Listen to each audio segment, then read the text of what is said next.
இன்றைக்கு வந்திருக்கிறார்கள். ஏனென்றால் அந்த டென்ஷனை தவிர்த்து நார்மலாக இருந்து வேலை செய்யக்கூடிய தன்மை வர வேண்டும். தீ பிடித்து விட்டது என்று சொன்னால் அதை உடனடியாக நீக்குவதற்கான காரியங்களை சில நிமிடங்களுக்குள், சில துளிகளுக்குள் அதை செய்தாக வேண்டும். நேரம் போக போக அதனுடைய தாக்கங்கள் அதிகமாகும். மனித உயிர்கள் பலியாகிவிடும், சேதங்கள் கோடிக்கணக்கில் ஆகிவிடும். அந்த மாதிரியான சூழ்நிலைகள் எல்லாம் இன்றைக்கு மக்கள் இருந்து கொண்டிருக்கின்றார்கள். இவைகளெல்லாம் தீக்குவதற்கு, அதை விரைவாக முடிப்பதற்கு, மூளையை சரியாக வேலை செய்வதற்கு எல்லா தரப்பினரும் கண்டிப்பாக யோகாசன பிராணாயாமங்களை செய்தே ஆக வேண்டும். குடிசையில் இருப்பவர்களுக்கு யோகாசனம் கிடையாது என்பது கிடையாது, அவர்களும் செய்ய வேண்டும். மாளிகையில் இருப்பவர்களும் செய்ய வேண்டும், குடிசையில் இருப்பவர்களும் செய்ய வேண்டும், அதிகாரிகளும் செய்ய வேண்டும். ஒவ்வொருத்தருக்கும் ஒவ்வொரு விதமான டென்ஷன், பிரஷர், பிரச்சனைகள் எத்தனை எங்கே போனாலும் கூட்டம். கோர்ட்டுகளில் போய் பாருங்கள், ஏகப்பட்ட கூட்டம். மனிதன் என்று சொன்னால் எனது குருநாதர் சொல்வார், 3 இடங்களுக்கு மனிதன் போகக்கூடாது. கோர்ட்டுக்கு போகக்கூடாது, ஆஸ்பத்திரிக்கு போகக்கூடாது, வக்கீல்கிட்டையும் போகக்கூடாதுமா. இந்த 3 இடங்களுக்கும் போகாமல் நம்ம வாழ்க்கை முறையை கை கொள்ளணும். அப்படிதான் நமக்கு நிம்மதியாக இருக்கும் என்று சொல்வார்கள். விட்டு கொடுக்கக்கூடிய மனப்பான்மை வர வேண்டும். கிராமங்களில் பார்ப்பீர்களானால் ஒரு சாணி இடத்துக்கு கோர்ட்டில் கேஸ் போட்டுக்கிட்டு இருப்பாங்க. அண்ணன் தம்பி 2 பேர் சுப்ரீம் கோர்ட் வரைக்கும் போவாங்க.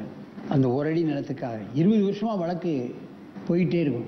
சாட்சி செத்து போயிடுவான், கேஸ் போட்டவனே செத்து போயிடுவான். ஒருத்தர் விட்டு கொடுத்து பழகி நமக்கே நியாயம் இருந்தாலும் விட்டு கொடுக்கக்கூடிய தன்மை வந்துடுதுன்னா அப்புறம் பிரச்சனையே இருக்காது. அவனே விட்டு கொடுத்துருவான், நீயே வச்சு பண்ணுவான். அந்த மாதிரி மனப்பக்குவம் வர வேண்டும் என்று சொன்னால் இது போன்ற ஆசனங்களை செய்ய வேண்டும். விட்டு கொடுப்பவர்கள் கெட்டு போவதில்லை என்று சொல்வார்கள். அந்த பக்குவ நிலை எப்படி வரும்?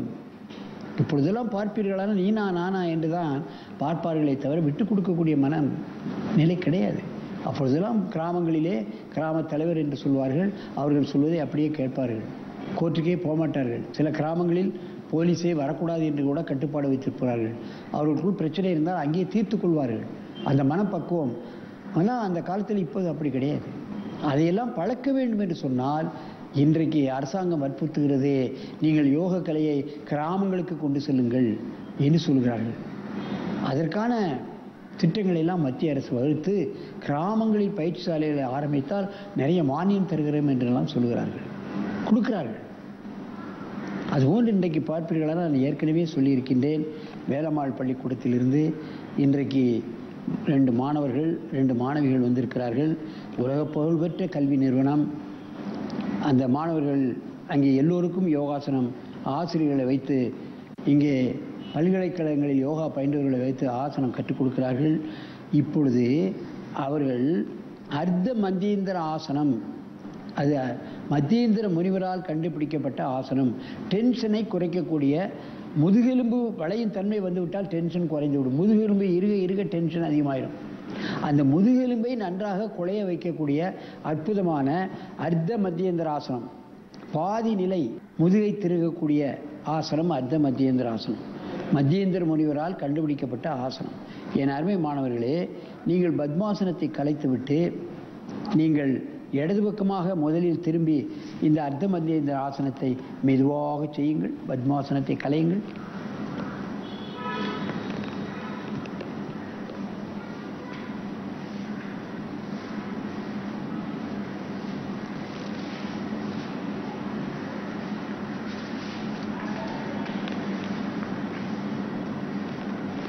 நிமிர்ந்து நன்றாக முதுவை அப்படி ட்விஸ்ட் பண்ணால் தான் நம்ம நிறைய ஆசனங்கள் முன்பின் ஆசனங்களை செய்கிறோம். ஆனால் பக்கவாட்டில் திருகி அந்த முதுகெலும்பை திருகிறது. ஏன் திருக வேண்டும்? முதுகெலும்பு ஒரே எலும்பாக கிடையாது, வட்டமாக சின்ன வட்டமாக முதுகெலும்பை அடுக்கி வைக்கப்பட்டிருக்கின்றது. அதனால திரும்பலாம், அது இருக விடாது. முதுகெலும்பு திருக உடல் குறைவாகிவிடும், டென்ஷன் குறைவாகிவிடும். இந்த முதுகெலும்பின் நடுவிலே ஒரு துவாரம் இருக்கிறது, அதன் வழியாகத்தான் 72,000 நாடி நரம்புகளும் செல்கின்றன. முதுகெலும்பு இருக நாடி நரம்புகளும் இறுகிவிடும். மேலே போகிற சர்க்குலேஷன், கீழே போகிற சர்க்குலேஷன், இன்ஃபீரியர் வீனகாவா சுப்பீரியர் வீனகாவா என்று சொல்வார்கள். தலைப்பக்கம் போகிறது, கால் பக்கம் போகிற பிளட் சர்க்குலேஷன்லாம் முதுகெலும்பு இருக குறைந்துவிடும். பிரச்சனைகள் வந்துவிடும், டென்ஷன் வந்துவிடும். கால் வலி, முட்டு வலி, கழுத்து வலி இவைகளெல்லாம் வந்துவிடும். ஏன்? முதுகெலும்பு இறுகிவிட்டது. முன்னும் பின்னும் வளைக்கின்றோம், பக்கவாட்டிலும் வளைக்கின்றோம். மெதுவாக இந்த ஆசனத்தை கலையுங்கள்.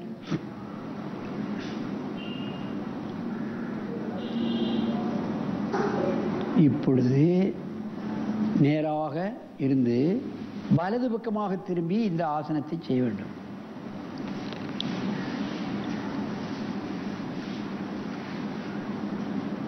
நேராக பார்க்க வேண்டும்.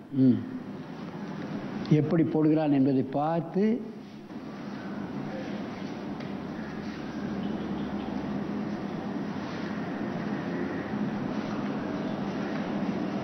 நிமிர்ந்து திருகணும். கை பின்ன போகணும். கை கொஞ்சம் கொஞ்சமாக நல்ல பின்ன போனால் தான் உடலை திரும்ப முடியும். நேர நிமிர்ந்து நல்லா ட்விஸ்ட் பண்ணணும். அதே நிலையில் நின்று ஒரு 20 எண்ணிக்கை அப்படியே இந்த ஆசன நிலையில் இருக்கணும். அப்போ தான் நல்ல பலன் கிடைக்கும். மெதுவாக இந்த ஆசனத்தை கலையுங்கள். மெதுவாக கலையுங்கள்.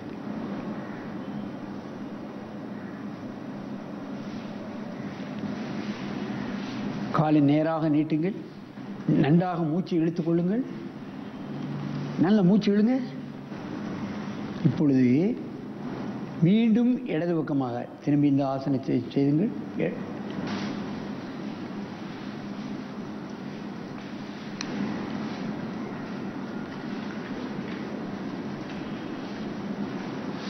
நல்ல நேரம் நிமிர்ந்து ட்விஸ்ட் பண்ணணும். கையை உள்ளே இழுத்துக்கோ. அப்படி நேரம் நிமிர்ந்து அப்படி தலை திருப்பு. நல்ல தலை திருப்படும்.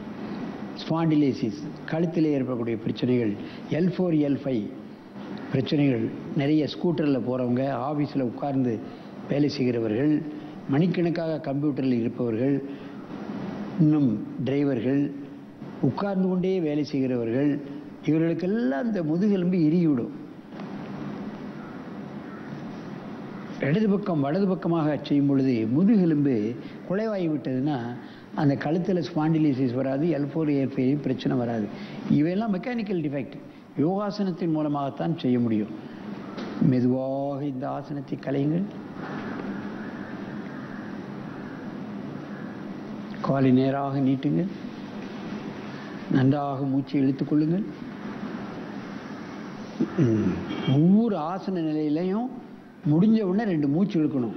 அந்த ஆசனம் செய்வதனால் ஏற்படக்கூடிய வலிகள், களைப்பு நீங்கிவிடும். இப்பொழுது வலது பக்கமாக திரும்பவும் போட்டு செய்யுங்கள். மெதுவாக செய்யணும், அவசரப்படக்கூடாது.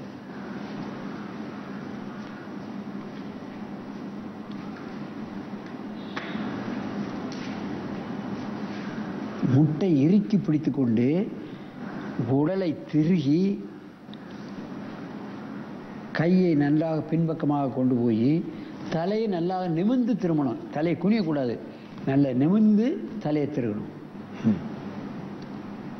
காலையில் எழுந்தால் முதுகெலும்பு ரொம்ப வரைப்புத்தன்மை, படுக்கையிலேருந்து எந்திரிக்கவே முடியாது.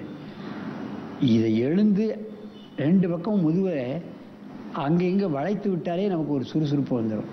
முதுகெலும்பு இருக்கத்தான் எந்திரிக்க முடியலன்னா ஒரு 8 மணி நேரம் 9 மணி நேரம் ஒரே ஸ்டேஜில் படுத்துடுறோம். அப்போ எல்லா பாகங்களும் இறுகிரும். குறிப்பாக முதுகெலும்பு இறுகிரும்.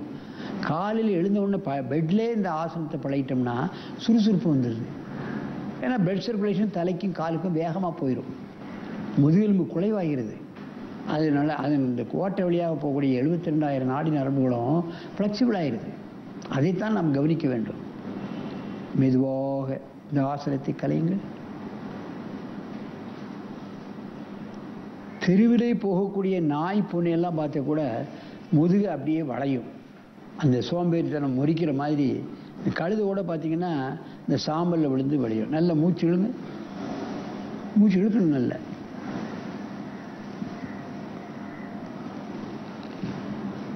இப்பொழுது என் பக்கமாக திரும்புங்கள். என் பக்கமாக பார்த்து கொள்ளுங்க. திரும்புங்க. ஒரே கோட்டில் உட்கார்ந்து கொண்டு இப்பொழுது இடது பக்கமாக திரும்பி இந்த ஆசனத்தை செய்ய வேண்டும். போடுங்க.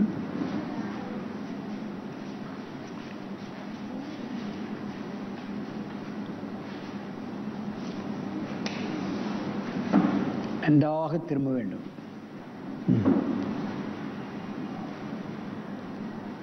பாருங்கள்,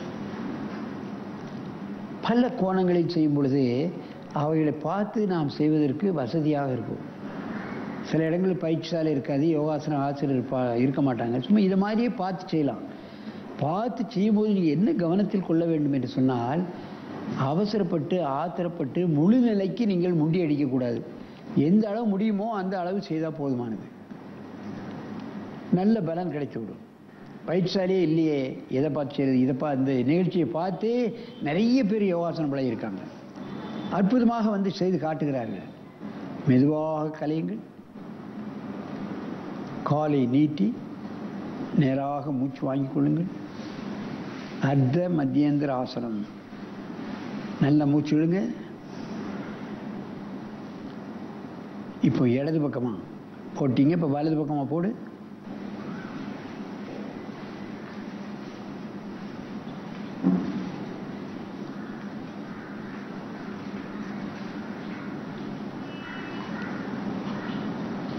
நிமிர்ந்து தலையை திருப்பணும். முதுகெலும்பை நேர நிமிர்த்தி திரும்பினா தான் முதுகெலும்பு L4 கழுத்து வரைக்குள்ள அந்த முதுகெலும்பு நல்ல ட்விஸ்ட் ஆகணும்.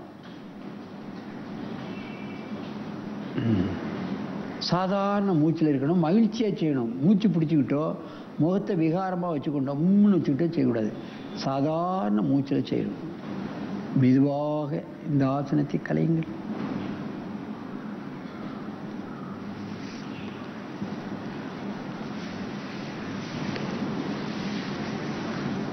நன்றாக மூச்சை இழுத்துக் கொள்ளுங்கள்.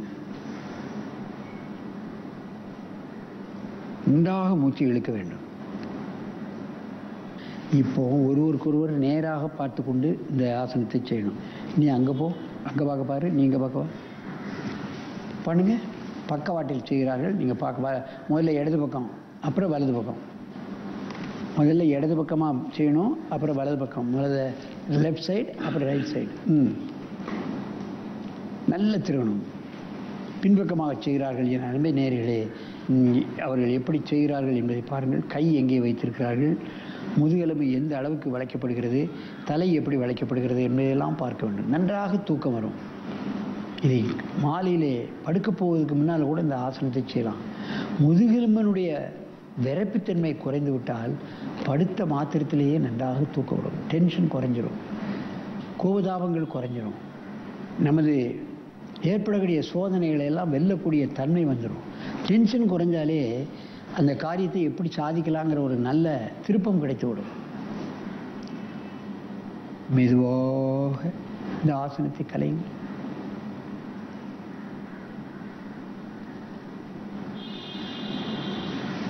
காலை நேராக நீட்டி மூச்சு வாங்கிக் கொள்ளுங்கள். இப்பொழுது வலது பக்கமாக முதுகை திருப்பி செய்ய வேண்டும். வலது பக்கமாக திருப்பி செய்யுங்கள்.